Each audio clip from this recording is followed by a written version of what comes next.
오늘 본문을 보면 욥은 지금까지 자신은 믿음을 아주 잘 지켜왔고, 그리고 지금까지 잘 지켜왔듯이 나는 앞으로도 잘 지켜나가겠다고 다짐을 하는 것을 보게 됩니다. 오늘 본문 3절 5절 보면 나의 호흡이 아직 내 속에 완전히 있고 하나님의 숨결 아직도 내 코에 있느니라.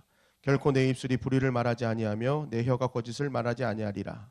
나는 결코 너희를 옳다 하지 아니하겠고 내가 죽기 전에는 나의 온전함을 버리지 아니할 것이라. 내가 죽기 전까지는 내가 결코 내가 하나님 앞에 지금까지 지켜왔던 신앙을 버리지 않겠다라는 결단을 합니다. 그렇다면 이렇게 고백하는 이유가 무엇이냐? 첫째는 바로 욥은 자신 안에 하나님이 계시다는 것을 알고 계셨기 때문에 그렇습니다. 오늘 3절에 보면 나의 호흡이 아직 내 속에 완전히 있고 하나님의 숨결이 아직도 내 코에 있느니라. 그러니까 욥은 지금 나는 내 호흡으로만 살아가는 것이 아니라 더 완전한 하나님의 숨결로 나는 살아가는 자다. 내 안엔 하나님의 숨결이 있다. 그러니까 내 안에 하나님이 계신데 어찌 내가 내 마음대로 살아갈 수 있겠느냐? 내가 어떻게 악을 이야기하며 거짓을 이야기하며 불의를 가지고 살아갈 수 있겠는가라는 그런 고백인 것입니다. 여러분, 이 고백은 굉장히 중요한 고백입니다. 우리가 하나님을 믿는다 하면서도 왜 하나님의 자녀답게 살아가지 못하겠습니까? 그 이유의 가장 큰 핵심은 바로 내 안에 계신 하나님이 내 안에 계신다는 것을 느끼지 못하기 때문에 그렇습니다. 여러분, 예전에도 한번 말씀드린 적이 있는데 우리가 지음받으면서 짐승과 사람의 가장 큰 차이가 무엇이었습니까? 둘 다 흙으로 만들었거든요. 근데 이 두 짐승과 인간의 가장 큰 차이는 하나님의 영이 들어왔느냐 들어오지 않았느냐의 차이였습니다. 그래서 창세기 2장 7절에 보면 여호와 하나님이 땅의 흙으로 사람을 지으시고 생기를 그 코에 불어넣으시니 사람이 생영이 된지라 라고 말씀하는 거예요. 그러니까 하나님의 영이 내 안에 들어온 순간 우리는 생영이 됐어요. 근데 이 영이 들어오지 않은 건 그냥 짐승인 거죠. 그러니까 하나님의 영이 내 안에 계심을 늘 인지하는 사람은요, 하나님의 사람으로 늘 살아갈 수밖에 없는 것입니다. 하나님의 영이 움직이는 것을 깨닫기 때문에. 그러니까 그 말씀 안에 살기에 불의와 거짓과 악은 내 안에서 이기며 살아갈 수 있는 것이죠. 그러나 하나님의 영을 인지하지 못하는 사람은 어떻게 사는 거예요? 결국 짐승처럼 사는 거예요. 본능에 의지하고 양육강식에 의지하는 그러한 짐승 같은 삶을 살아갈 수밖에 없음을 성경은 이야기를 하고 있는 것입니다. 둘째로 왜 또 이런 고백을 하느냐? 만약 자신이 지금 그렇게 할 경우에 여태까지 친구들이 너는 악인이기 때문에 이렇게 벌 받는 거야 하는 친구들의 말이 맞게 돼버리는 거예요. 그러니까 나는 끝까지 하나님의 그런 사람으로 살아가겠다는 이 고백은 너희 말이 틀렸음을 내가 반드시 증명하겠다는 어떤 신앙의 고백이었던 것입니다. 그리고 셋째는 내가 죽어도 남는 것에 집중하겠다는 고백인 것입니다. 오늘 5절 6절에 보면 나는 결코 너희를 옳다 하지 아니하겠고 내가 죽기 전에는 나의 온전함을 버리지 아니할 것이라. 내가 내 공의를 굳게 잡고 놓지 아니하리니 내 마음이 나의 생애를 비웃지 아니하리라. 내가 정말 온전히 계속 온전한 나의 하나님을 향한 신앙을 버리지 않겠다는 이 고백 안에는 지나온 내 생애가 비웃음거리 되지 않도록 나는 만들겠다는 고백이 처음에 들어있어요. 내 삶을 되돌아볼 때 야, 저런 고난 가운데서도 이 믿음을 지키냐? 정말 저 사람은 예수 믿는 사람이었구나. 진짜 하나님이 그 안에 거하는 사람이었구나라는 어떤 지나온 생애를 인정받는 그러한 인생이 되는 것입니다. 근데 만약 내가 힘들다고 포기해버리면 예수 하더니 그렇게 교회 하더니 쟤나 나나 똑같네. 이런 소리밖에 들을 수 없는 것이죠. 그러니까 내 생애가 비웃음 당하지 않을 것이다라는 고백이 있었고 또 죽기 전에 내가 반드시 이런 온전함을 갖겠다는 것은 죽은 후에 남을 것에 나는 집중하겠다는 고백이 분명히 있는 것입니다. 여러분, 진짜 신앙의 핵심은 무엇입니까? 바로 지금 육신을 가지고 사는 이 땅이 전부가 아니라 내 코끝에 호흡이 사라진 순간부터 주어질 나라가 내 나라라는 것을 알고 사는 사람이 진짜 신앙의 사람인 줄 믿습니다. 여러분, 고린도전서 15장 50절 52절에 보면 형제들아 내가 이것을 말하노니 혈과 육은 하나님의 나라를 이어받을 수 없고 또한 썩는 것은 썩지 아니할 것을 욥으로 받지 못하느니라. 보라 내가 너희에게 비밀을 말하노니 우리가 다 잠잘 것이 아니요 마지막 나팔의 순식간에 홀연히 다 변화되리니 나팔 소리가 나며 죽은 자들이 썩지 않을 것으로 다시 살아나고 우리도 변화되리라. 우리가 언젠가는 예수님이 딱 재림하신 순간 우리는 썩지 않을 것으로 완전히 변화된다는 거예요. 그런데 중요한 것은 무엇입니까?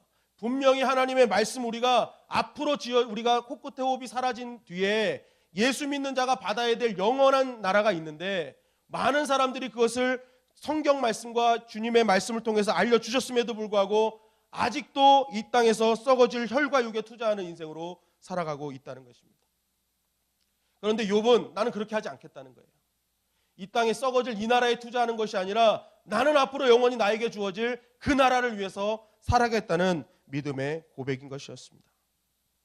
여러분, 성경은 오늘도 우리에게 질문합니다. 너희가 사는 날 동안 누릴 것인가? 살고 난 다음에도 누릴 것인가? 여러분, 믿음의 사람은 사는 날 동안도 누려야 되지만 살고 난 다음에도 누려야 될 줄 믿습니다. 그러려면 어떻게 해야 되는 거예요? 내가 이 땅에 썩어질 것에 투자하는 것만이 아니라 하나님 나라를 위해서 내가 투자하는 인생을 살아야 되는 거예요. 그것은 무엇입니까? 내가 믿음으로 사는 거예요. 믿음으로. 하나님을 향한 믿음대로 살아가는 것, 그것이 정말 하나님 나라에 투자하는 것입니다. 왕상 4장에 보면은 솔로몬이 얼마나 대단했는지를 쭉 보여줘요. 그런데 그런 말씀 가운데 이런 말이 있습니다. 솔로몬이 사는 동안에. 그러니까 막 엄청난 것을 누렸는데 계속 성경 말씀이 반복되는 것은 솔로몬이 사는 동안에. 솔로몬이 사는 동안에. 이 말이 무슨 말입니까? 솔로몬은 사는 동안만 누렸다는 거예요. 이 모든 것을 사는 동안만 누렸다는 거예요. 사는 동안만 누린 걸 어떻게 증명할 수 있습니까? 결국 그 주신 것을 가지고 이방 여인을 취하고 정말 하나님이 왕으로서 하지 말아야 될 분명한 말씀을 주셨음에도 불구하고 솔로몬은 하나님의 말씀을 어기고 살아갔단 말이에요. 그러니까 성경은 얘기하는 거예요. 솔로몬은 사는 동안에만 누렸다는 거예요. 사는 동안에만. 여러분, 참 신앙의 사람은 사는 동안만 누리는 인생이 아니라 살고 난 다음에도 누리는 인생을 살아야 되는 것입니다. 여러분, 그렇다면 살고 난 다음에도 누리는 인생은 어떻게 해야 합니까? 바로 오늘 욥처럼 내가 사는 동안에 죽은 후에 누려야 될 것을 남기는 인생을 살아야 되는 것입니다. 어떤 상황에서도 하나님이 나와 함께 하신다는 사실을 늘 각인하면서 하나님의 뜻에 맞는 인생을 살아야 하는 것입니다. 고린도후서 4장 16절을 보면은 우리의 겉사람은 낡아지나 우리의 속사람은 날로 새로워지도다라는 말씀이 있습니다. 여러분, 왜 하나님께서 우리의 겉사람을 날마다 낡게 하셨을까요? 왜 날마다 이제 퇴보하게 하셨을까요? 그건 다른 것이 아닙니다. 너희 겉사람에게 소망을 갖지 말라는 것입니다. 하루하루 나이 들어가고 늙어가는 그러한 육신을 보면서 너희는 겉사람에 투자하는 그런 인생이 아니다. 너희는 속사람을 투자하는 그러한 인생을 살아야지 겉사람에 투자하는 인생을 살아가서는 안 된다라는 것을 직접적으로 우리의 인생을 통해서 보여주시는 것입니다. 그래서 겉사람은 낡아지게 만들어 놓으신 거예요. 그래서 자꾸만 속사람에게 강권할 수 있는 기회, 천국에서 누릴 기회를 하나님은 우리에게 주시는 것입니다. 그래서 우리의 인생이 자꾸만 믿음에 초점을 맞춰야 하고 사랑에 초점을 맞춰야 하고 용서와 희생에 초점을 맞춰야 되는 이유가 바로 여기에 있는 것입니다. 여러분, 이렇게 하나님께서 말씀을 주셨음에도 불구하고 우리가 자꾸만 겉사람에게 초점을 맞추면 결국 이 땅에서도 추해지고 저 천국에서도 남는 것이 없는 것입니다. 여러분, 왜 백설공주에 나오는 왕비가 실패했는 줄 아십니까? 나이 많은 아줌마가 20대 젊은 여자와 상대하려고 했기 때문에 그래요. 예. 미모로서는 따라갈 수 없거든요. 예. 근데 미모로 막 경쟁을 하는 거예요. 만약 왕비가요, 자신의 나이에 맞는 매력으로 상대했으면요, 이겼을 수도 있어요. 그래서 사람마다 주신 나이대에 그런 매력이 있거든요. 그런데 왕비는 자꾸만 20대 젊은 여자와 승부하려고 그랬어요. 그러니까 결국 이 땅에서도 추해질 인생을 살았죠. 어떤 목사님이 이런 얘기를 하셨습니다. 나이 50대가 되었는데 20대 초반에 젊은 매력과 젊음을 소유하고 있으면요, 혼란스러워진대요. 왜냐하면 아들 친구가 와서 아줌마 밥 줘야 해야 되는데 아줌마 나랑 사귀어요 그런다는 거예요. 그래서 50대가 너무 젊고 매력 있으면 안 된다고 얘기를 하는 걸 봤는데, 여러분, 우리가 한 살 한 살 먹으면서 늙어간다는 중요한 의미는 다른 것이 아닙니다. 우리가 겉사람에 승부할 때가 아니라는 거예요. 정말 우리가 천국을 바라보면서 우리의 속사람을 놓고 승부할 때라는 것을 하나님은 우리 인생을 통해서 말씀해 주시는 것입니다. 그래서 하나님 앞에서 혈과 육에 투자하지 않고 천국 갈 것에 투자하는 인생으로 살 때 너희는 하나님의 나라의 유업을 받게 될 것이다. 그것이 하나님의 약속인 것입니다. 그러므로 오늘 하루를 열면서 이 새벽을 열면서 우리가 깨달아야 될 것은 무엇입니까?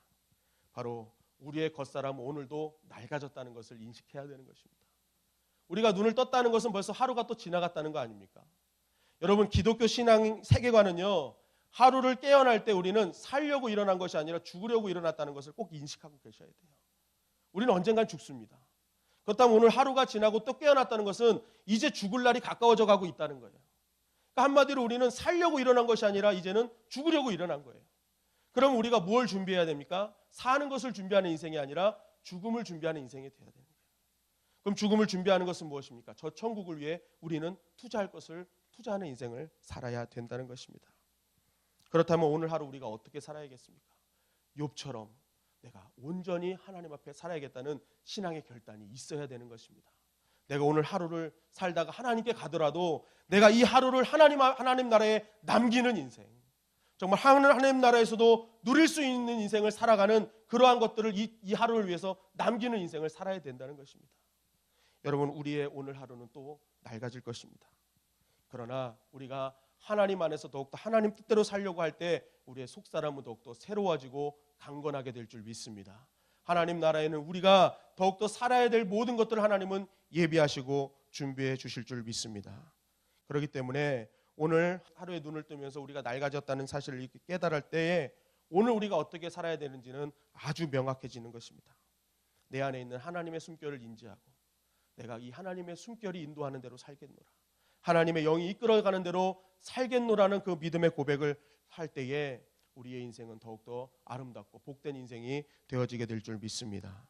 오늘 이 말씀을 꼭 기억하셔서 내가 살아있는 동안 나에게 거짓은 없다, 불의는 없다, 악은 없다라는 이러한 욥과 같은 신선한 고백을 통해서 다시 한번 내 속사람이 강건케 되고 하나님 나라에 귀하게 쓰임받는 저와 여러분들이 되시기를 주님의 이름으로 간절히 축원합니다.